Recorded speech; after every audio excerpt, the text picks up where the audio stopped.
چہرے کے پردے کے بارے میں بہت زیادہ حدیثیں ہیں. حضرت ام خلاد ایک خاتون تھی، ان کا بیٹا ایک غزوے میں شہید ہو گیا.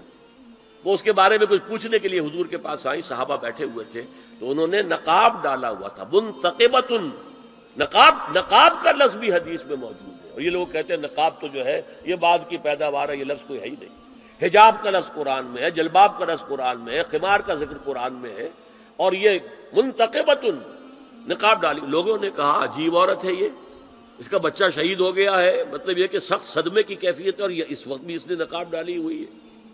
تو انہوں نے جواب دیا ان ارزو ابنی لا ارزو حیائی، میں نے بیٹا کھویا ہے، اپنی حیا نہیں کھوئی ہے.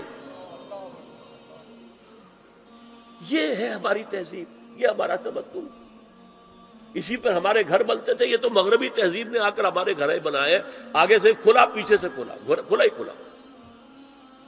ہمارے گھر چار دیواری ہوتا، آج چار دیواری ہے کہاں؟ فرش التراب يضمني. لیکن ایک عارضی محرم اور ابدی محرم میں فرق کر دیا انہوں نے. عارضی محرم کیا ہے؟ سالی جو ہے وہ عارضی محرم ہو گئی. کیوں؟ کہ جب تک اس کی بہن زندہ ہے جو آپ کی نکاح میں ہے، آپ کی شادی سالی سے تو نہیں ہو سکتی. تو جس سے شادی نہیں ہو سکتی وہ محرم ہو گیا، تو یہ عارضی محرم ہے.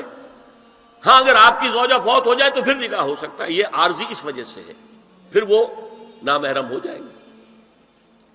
تو اس اعتبار سے یہ ایک فتنہ ہے جو اس دور میں اٹھا ہے.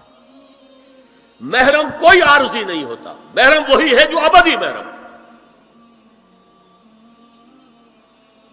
دیکھیے دیور جبکہ اس کا شوہر ابھی زندہ ہو تو دیور سے پردہ کرے گی کہ نہیں؟ شادی تو نہیں ہو سکتی. ہاں بھائی مر جائے تو شادی ہو سکتی. اس کو انہوں نے کہہ دیا یہ عارضی محرم.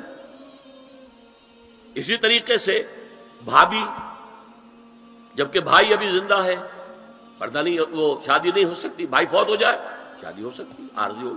یہ بالکل غلط ہے، بہت بڑا فتنہ ہے. محرم وہی ہے کہ جو ابدی محرم ہے، محرم ہے کہ اس پر حرام ہے اس میں نکاح ہونا ہر حالت کے اندر. اور جہاں تک یہ رشتے ہیں باریک، سالی اور دیور، اس کے بارے میں تو حضور سے پوچھا گیا دیور کے بارے میں تو آپ نے فرمایا الحم و موت، دیور تو موت ہے. اب آپ سوچئے ہمارے ہاں کو پردہ ہے دیوروں سے، کو پردہ ہے سالیوں سے، کو پردہ ہے نندونیوں سے. الحم و موت، موت کیوں؟ یہ دیور ہندی کا لفظ ہے. دیور کے بارے میں تو تصور یہ تھا کہ یہ دوسرا شوہر ہے، ور ہے، دیور دوسرا شوہر. حضور نے فرمایا الحم و موت، دیور تو موت ہے، موت کے درجے میں. ایک اور بات نوٹ کیجئے، ایک خیال کیا ہے ظاہر اور اس میں افسوس ہے کہ بعض لوگ جو پردے کے بڑے حامی ہیں، بڑے شدید حامی ہیں.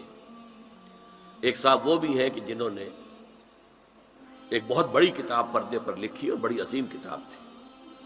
ایک دوسرے بھی ہیں جنہوں نے چھوٹی لکھی لیکن اچھی کتاب لکھی. لیکن یہ دونوں ایک جگہ آ کر مار کھا گئے کہ یہ جو قریبی رشتہ دار ہیں ان کے ساتھ اتنی سختی نہیں ہونی چاہیے. حالانکہ فلسفہ سمجھ لیجیے اچھی طرح، جو قریبی رشتہ دار ہوں گے، کزنز ہیں. اب کزنز کا عیسائیوں کے ہاں شادی نہیں ہو سکتی. کزنز جو ہے جیسے سگے بھائی سے شادی نہیں ہو سکتی، کزنز سے بھی نہیں ہو سکتی، ان کا تو معاملہ اور ہو جائے گا. ہمارے ہاں تو شادی ہو سکتی، چچا زاد ہو، مامو زاد ہو، خالہ زاد ہو، شادی ہو سکتی.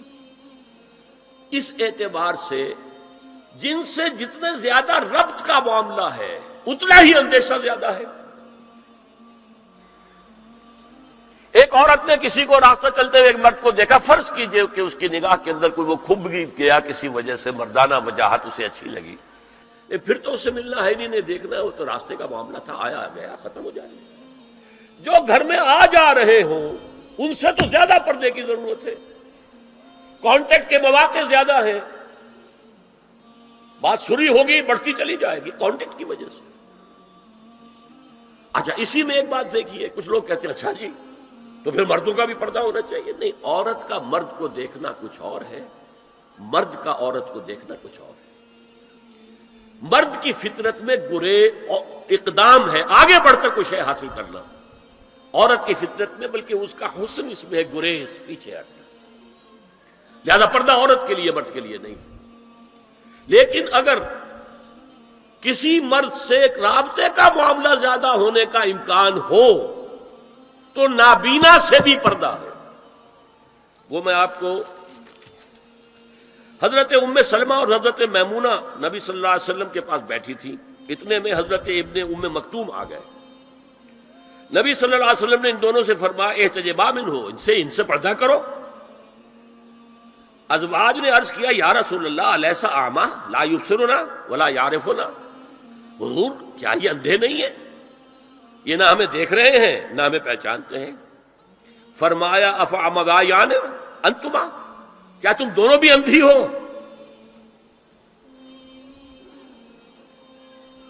الا تبصران ہی، کیا تم نہیں دیکھ رہی ان کو؟ حضرت ام سلمہ تصریح کرتی ہیں ذالک بعد ان امر بالحجاب، یہ جب حجاب کا حکم آ گیا تھا تب حضور نے پھر یہ حکم دیا۔ اس کی وجہ کیا تھی؟ حضرت عبداللہ ابن مکتوم کا گھر میں آنا جانا تھا، تو اگرچہ اندھے ہیں لیکن یہ کہ یہ بار بار کا آنا جانا اس سے فتنے کا ایک دروازہ کھل سکتا ہے، اس دروازے کو بند کر دیا گیا۔ حضرت عائشہ کے پاس ایک نابینا آیا تو انہوں نے اس سے پردہ کیا، کہا گیا کہ آپ اس سے پردہ کیوں کرتی ہیں، یہ تو آپ کو نہیں دیکھ سکتا۔ جواب میں حضرت ام المومنین نے فرمایا لاکنی انظر الیہ، میں تو اسے دیکھ رہی ہوں نا۔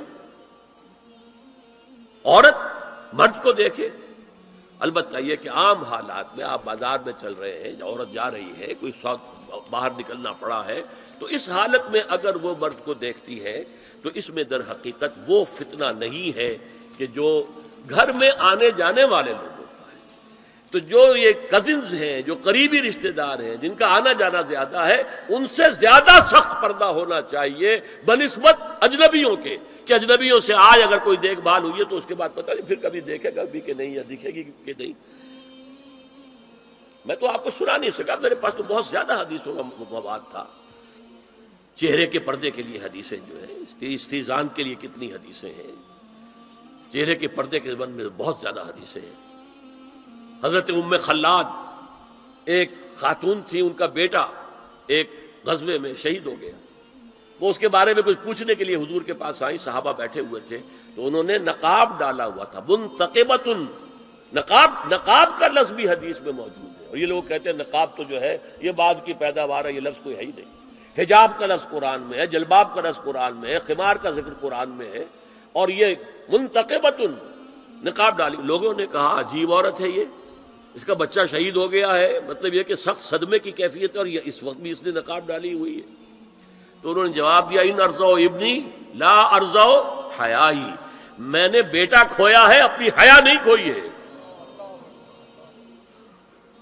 یہ ہے ہماری تہذیب، یہ ہمارا تمدن، اسی پر ہمارے گھر بنتے تھے۔ یہ تو مغربی تہذیب نے آ کر ہمارے گھر بنائے، آگے سے کھلا پیچھے سے کھلا، کھلا ہی کھلا۔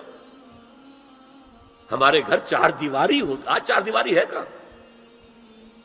چار دیواری کے اندر چاروں طرف کنسٹرکشن، درمیان میں سین، دور سے کہیں کوئی نگاہ پڑ سکتی ہے تو پڑ سکتی ہے، آس پاس سے نہیں، اور ڈیوڑی اور مردانہ علیحدہ، کم سے کم بیٹھک تو علیحدہ ہو، ورنہ یہ کہ مردانہ پورا، ان کے لیے کوئی غسل خانہ وغیرہ بھی۔ یہ ہماری تہذیب تھی۔ اسپین کا آرکیٹیکچر پوری دنیا میں مشہور ہے، اور وہ یہی تھا، مورش آرکیٹیکچر، اس کو مورس کہتے تھے وہ عربوں کو، وہ یہی تھا، گھر اس طرح کے بنتے تھے۔